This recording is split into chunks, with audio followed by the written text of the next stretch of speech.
According to Mythos, 100% of you are subscribed. Good job.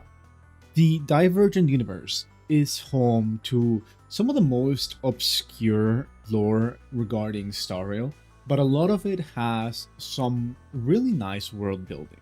Like, a lot of these things rarely get any spotlight within the main story, but what is fun about them is the fact that a lot of these can be hints of what may happen further on in the story, as some of these end up highlighting characters that haven't appeared yet or haven't gotten enough screen time yet, but also some of these also like to highlight things happened way in the past.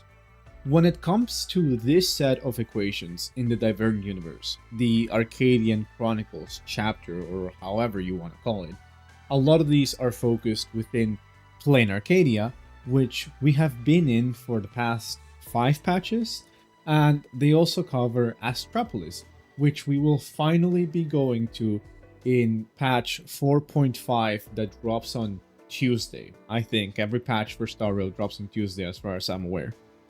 Naturally, however, expect some of these to just be funny Easter eggs because, first of all, not all of them are going to be lore relevant, but also we are in the land of Aha, the land of Elation. Therefore, a little bit of fun is expected to be had. But anyways, if you enjoy this sort of content, consider hitting that like and subscribe buttons. They really do help out the channel a lot. And without further ado, let us go on with the video. Detatched Swordmaster. This Arcadia is incredibly dull, and the lives of the people are cluttered with such boring things. Life is but a fleeting dream. Why leave such meaningless stuff behind? I'm here to rewrite this karma and prune the dead wood of fate. With a flash of my blade, I cleared the way. I don't need to look back at the cheering crowd. The feel of the steel tells me everything I need to know. Another piece of junk cuts down. Expired cookies, tacky decor, holiday assignments, ghosted acquaintances, unrequited pining, and even a rebelliously infected appendix. Such stressors shall all be shattered in an instant. Go ahead, let go of yourself and your obsession, and start enjoying life.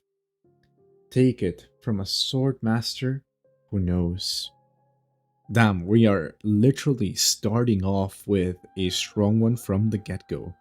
And unironically, I just love this one. Just the idea of a being that can remove these detachments, these burdens from a person because it prevents them from enjoying life is really freaking cool. I adore it. I think I especially love the line of like, oh, let go of your obsession. Like, that is just such a good line. And I also feel like I might be biased on this because I watched Obsession not that long ago. Drinksmith. I've heard too many jokes and brewed them into fine wine. Tragic love songs taste bitter, while the death of planets is heavy. Jokes about politicians are always spicy, and children's games often refreshing. But no fool stays in the tavern forever, and I, too, must choose to journey far. So, let me dedicate this cocktail to all of you. A joke that's uniquely mine. It will be passed from mouth to ear tonight before everyone savors its mellow aroma that lingers through this long story, and forgets it once they sober up. The whispers that erupted when the eagle ring was obliterated, the actor painting a portrait for the wandering youth, the deafening cheers when the Wrath King died, the flamboyant young man clinking glasses with an old friend. As for the final drink, I'll leave it to you, beautiful moon. as a farewell to the world's end. I know this is completely different from Penacony because we use wish power in Ahatopia, but I do like how similar this is to how Memoria would work within Penacony. Just the idea of people's thoughts and emotions being manifested within a literal drink is like really cool to me. Heartbroken Soul. Those who grieve, let me soothe your sorrows. I know the flames of war are spreading across Ahatopia, and the Legion has taken fathers and mothers, sons and daughters.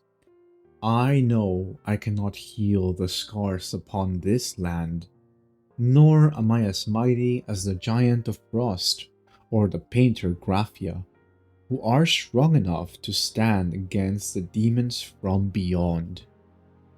But there is still something I can do. I can share your grief and bring courage back to your hearts. I can bear your suffering so that the cold nights no longer echo with cries of anguish. I can listen to the voices in the darkness and find children who can still breathe. So please, take my hand and don't let go. O Aha above, as a mourning actor, I beseech you to save the smiles of this world. This one is really cool. I actually like the concept of this purely because of the mentioning of a mourning actor there. Because we know that the mourning actors are people that like firmly oppose the elation. But this one in particular is saying, hey, I know I'm a mourning actor, but like, screw you. Like, you should be in charge of people's happiness, and these people are devastated. Why aren't you doing anything? And, Aha likes to be a little quirky. Doesn't mean happiness for everybody, but yeah, I mean that's an interesting one. I really like this. Upvoted twin stars. Look at that. Ladies and gentlemen, the chopstick killer has officially landed on the Phantas moon, ready to duke it out with supplicant unicorn official in the battle of the century. Now, we all know the Phantas moon usually lacks a physical form, but this time it's actually answered the call and manifested in the low Earth orbit. The first wave of fan support is gonna rocket up there any second now. Let's see what everyone's prepared for them. Lollipops, chopsticks, hay, a horse bridle, antimatter annihilation missiles, a stretch of rainbow. Excellent! Hopefully our two combatants can make full use of these weapons and put on one heck of a show for us. Oh, wait, let me just toss in a couple of planetary band-aids too. Wouldn't want the Phantas moon getting beaten up too badly. Wait a second. I had to reread this one over and over again, and if I'm not mistaken, the chopstick killer is supposed to be the moon that descended from the heavens above and was like, yeah, I'm gonna beat the hell out of this one guy in particular. If that's the case, that's actually just hilarious. I love it. Aether Hacker. Ever since the Arcadia returned to reality, hackers have been flocking to this space. I wove traps throughout the space, laid countless schemes, and snatched this mask from those losers. What am I here for? Same as the old timers. I'm here to play a game. Rumor has it, Aha once wove the end of the world from a single poem. Probably just a joke, of course. Following the flow of data, we craft cartridges, weaving the silk of reality like spiders spinning destiny. I can build a spaceship out of a joke, or code a deletion program into a one-button bomb. Victory is a player's calling, and who could refuse a game crafted by an Aeon? I'll admit, I lost this round, but no matter. There'll always be more hackers coming back here. Oh, is this talking about Silverwolf? Because we know that Silverwolf knows how to do like the whole ether editing and hacking. So it seems like it is, and also mentions, the whole thing about, cartridges, the fact that they lost this time, but there will be more people coming. I like the implication of this. Like, I enjoy the idea that, they accepted all of this as sort of playing a game against an Aeon and trying to beat them at it. They lost, but it's still cool to have the challenge. And I do hope we get to see more people from Punk Lord appear. I wish another hacker character comes into the story. That'd be sick. Fabulist of the Stars. Who is it that tells fables? The ancient past, the vibrant present, and the fleeting future moments. The fabulist walks upon the earth, passing through fields of flowers, and butterflies flutter towards him. He strolls along the shore, and fish splash their tails in agreement. In an age before the Imaginae were even born, spirits of faint wisdom hid between stones, secretly flowing, while birds carried away the seeds of stories, spreading them to countless homes. The fabulist walks farther and farther, his audience growing ever larger behind him. He set out from the ancient tree, journeying forward, only to return from the other end of the world. And so, all the living beings of the world gather around the storyteller, listening intently to myths and legends from the stars. Okay, I genuinely have no idea as to what this could be referring to. I still haven't done the 4-point anything stories, so that's on me. I have an understanding of what's going on, but not like the full picture. So I hope that more of this we get to know about if I do it. If anybody knows in the comments, please be sure to drop down anything. Especially because this talks about the time before Imaginae, which I find it to be like really freaking cool and amazing. I really want to know more about like all of the story of planarcadia, like before and after the IPC, before and after the Imaginae. I think that would be epic. And I want to just take this moment real quick to say it was annoying that apparently Fabulist is derived from fable, so I thought it was fableist, but it's supposed to be fabulist, and that confused my mind. Anyways, moving on.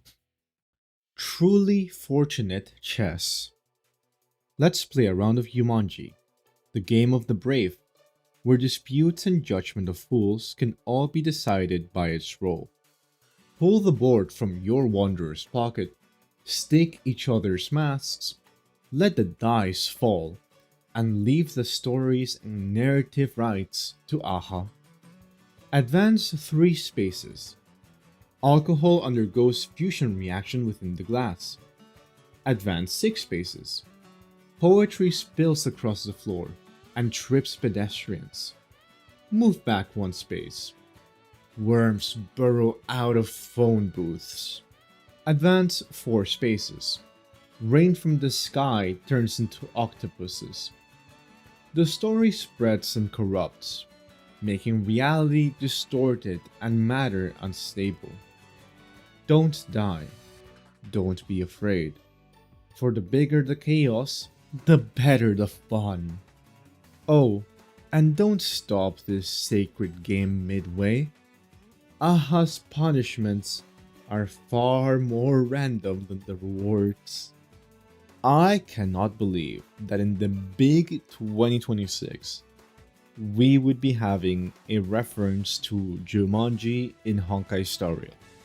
Like, the fact that this film, and even before that, there was like a book, I'm pretty sure in like 1980 something. Like, seeing this is so funny, and I adore it.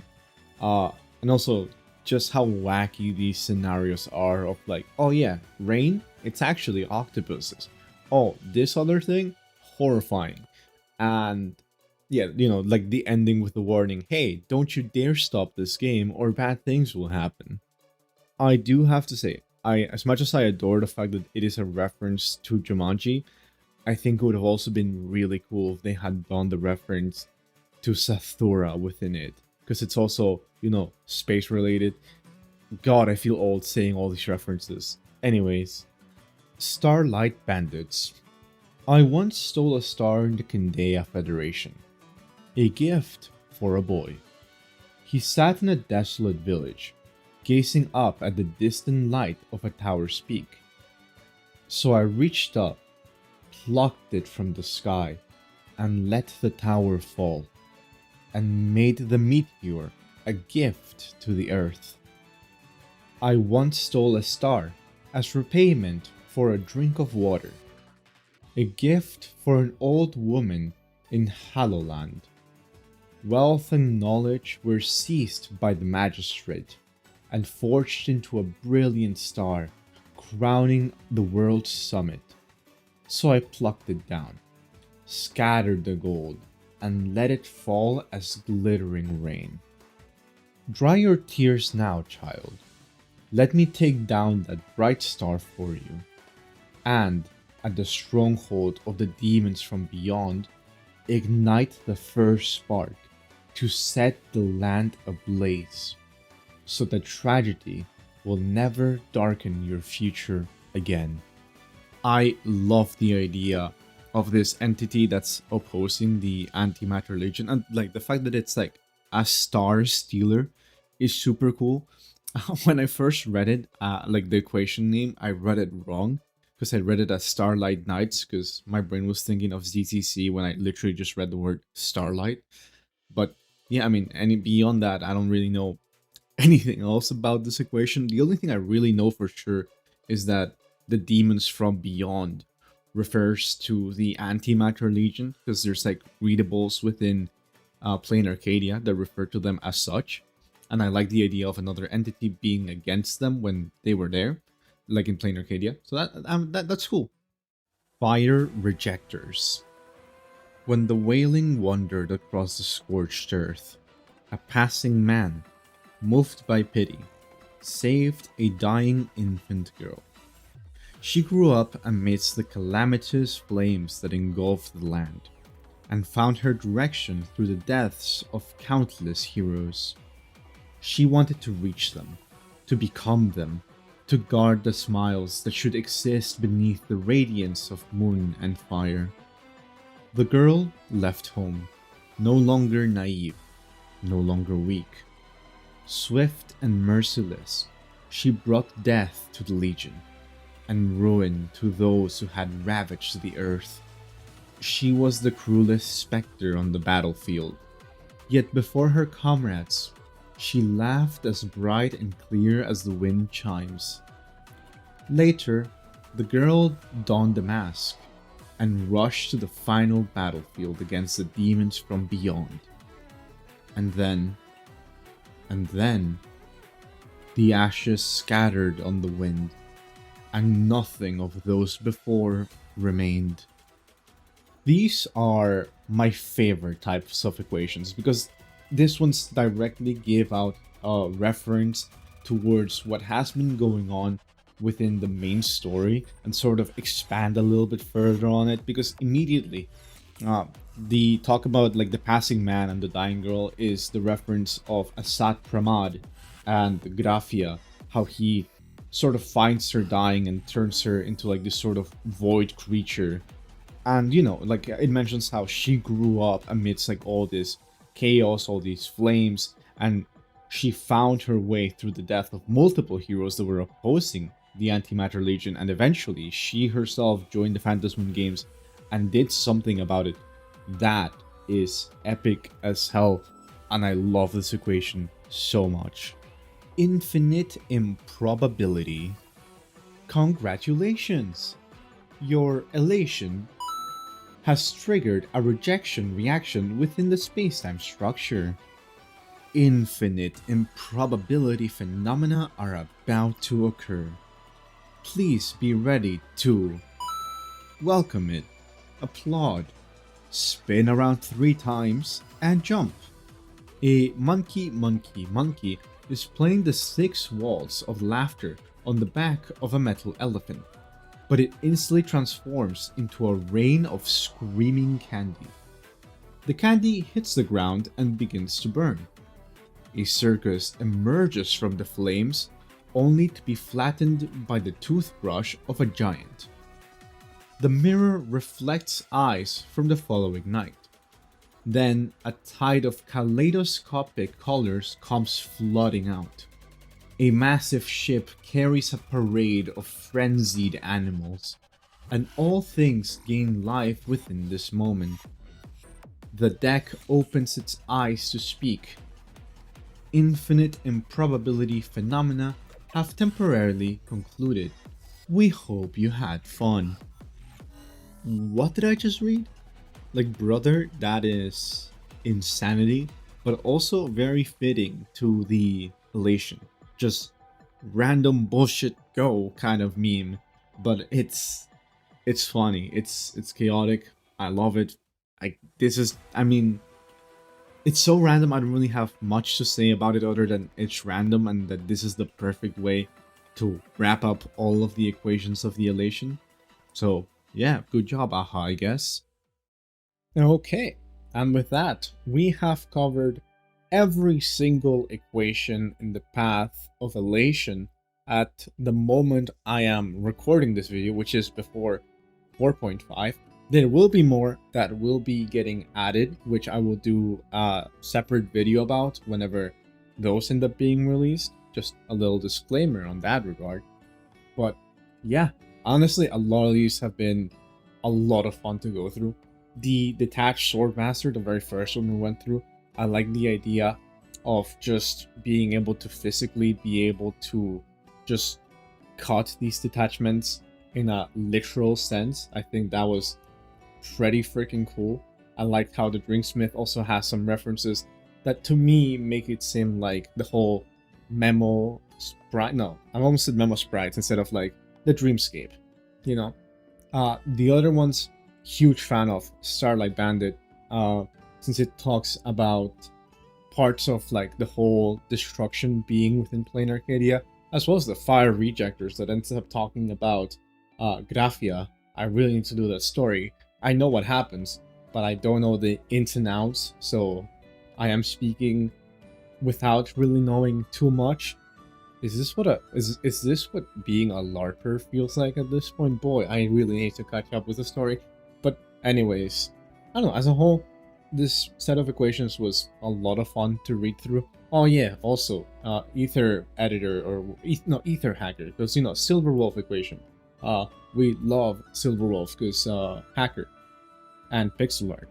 But yeah, with that yapping session essentially over, I think it is time to start wrapping up the video. So hey, once again, if you enjoy this sort of content and would like to see more, please consider hitting that like and subscribe button. It's free, it only takes you a second, and if at any point you feel like, you know, the content is not up to what your expectations are, or you no longer are liking it, you're more than willing to unsubscribe. That's perfectly valid and reasonable. Also, feel free to leave down in the comments which one of these was your favorite equation, or which ones I might have gone wrong, because again, I haven't done some parts for this. Being able to see all of your guys' comments and reply to them is always a lot of fun, and I love the discussions that this community has had within the comment sections. A lot of you guys are very civil, and that really means a lot to me. You all are homies. With all of that being said, thank you for watching all the way up to this point into the video. I hope you have a great rest of your day, night, morning, whatever time zone you're currently watching, and I'll see you guys in the next one. Bye bye.